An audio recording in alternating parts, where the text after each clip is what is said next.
Welcome to my YouTube channel AN Fun Factory Moral Stories for Kids. Bablu का सुहाना ख्वाब।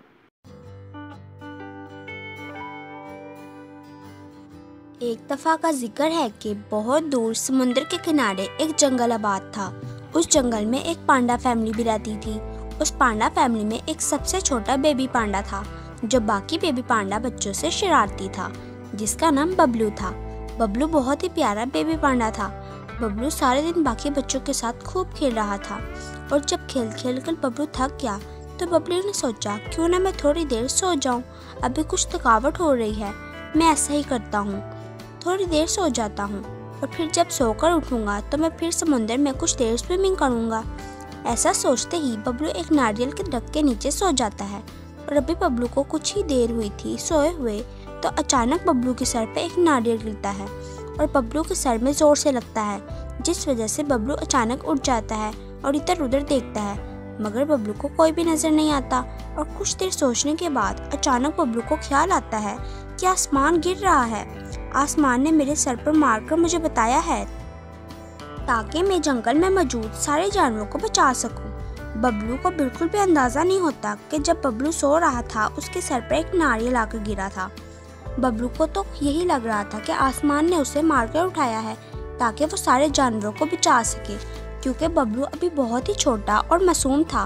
तो बबलू कहता है शायद मुझे शेर राजा के पास जाना चाहिए और उन्हें जाकर सारी बात बता देनी चाहिए। और बबलू जंगल में आगे की तरफ जाने लगता है और कुछ वक्त चलने के बाद बबलू को एक बहुत ही प्यारा और छोटा सा चूजा मिलता है और वह चूजा बबलू से पूछता है, अरे पांडा मियाँ कहाँ जा रहे हो? तो बबलू चूजे से कहता है, अरे चूचू मियाँ तुम्हें नहीं पता चला कि आसमान गिरने वाला है? तो चूजा कुछ देर खामोश रहता है और फिर कहता है, अरे पांडा मियाँ तुम्हें ये खबर कैसे पता चली? तो बबलू कहता है, मैं तो आराम से सो रहा था मगर आसमान ने मुझे सर पर जोर से मारा ताकि मैं उठ जाऊं और मैं जंगल में सब जानवरों की जान बचा सकूं, क्योंकि मैं सबसे होशियार हूं ना, इसलिए आसमान ने ये जिम्मेदारी वाला काम मुझे दिया है।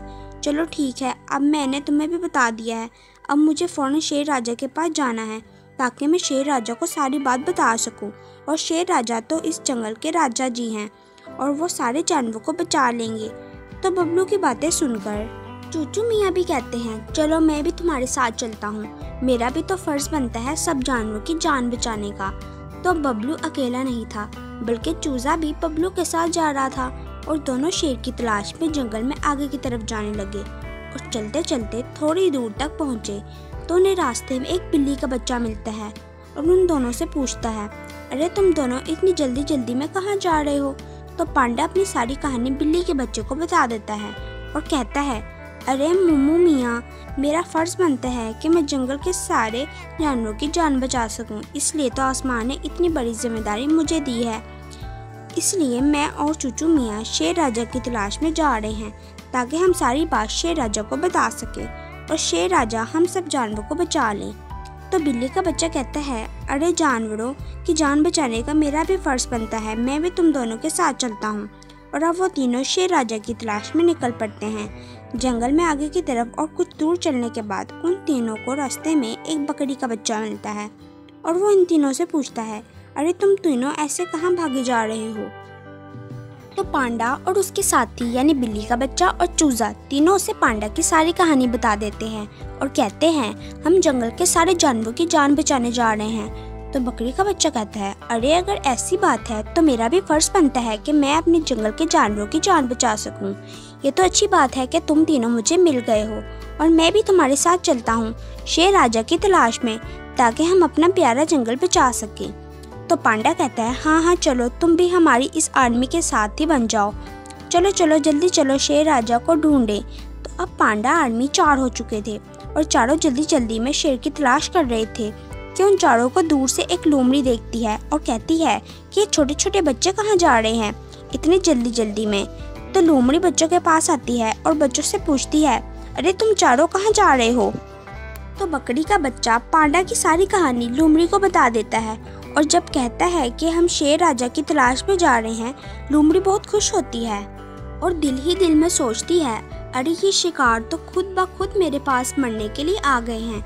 तो लोमड़ी बच्चों से कहती है, अरे तुम चारों को आगे जाने की कोई ज़रूरत नहीं है, शेर राजा तो यही हैं। तुम चारों यहाँ पर रुको, मैं जाती हूँ और शेर राजा से मिलने की इजाज़त लेकर आती हूँ। हम ऐसे शेर राजा से नहीं मिल सकते क्योंकि वो तो शेर राजा हैं, इसीलिए।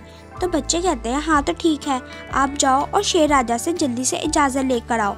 तो लोमड़ी जाती है और शेर को कहती है आज तो शिकार खुद ब खुद चल कर आए हैं और वो बहुत ही छोटे छोटे बच्चे हैं।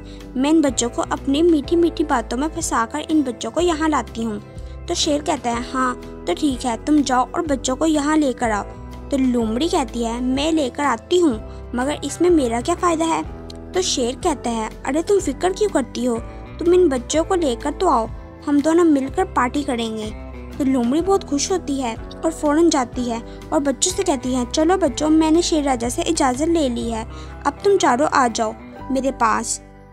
तो लोमड़ी बच्चों को अपने साथ शेर की गाड़ में ले जाती है और शेर फौरन बच्चों पर हमला कर देता है और शेर के हमला करते ही लोमड़ी भी बच्चों पर हमला कर देती है और कुछ ही देर में शेर और लोमड़ी चारों बच्चों को खा लेते हैं और कहते हैं अरे वाह मज़ा आ गया, बहुत ही अच्छी दावत थी।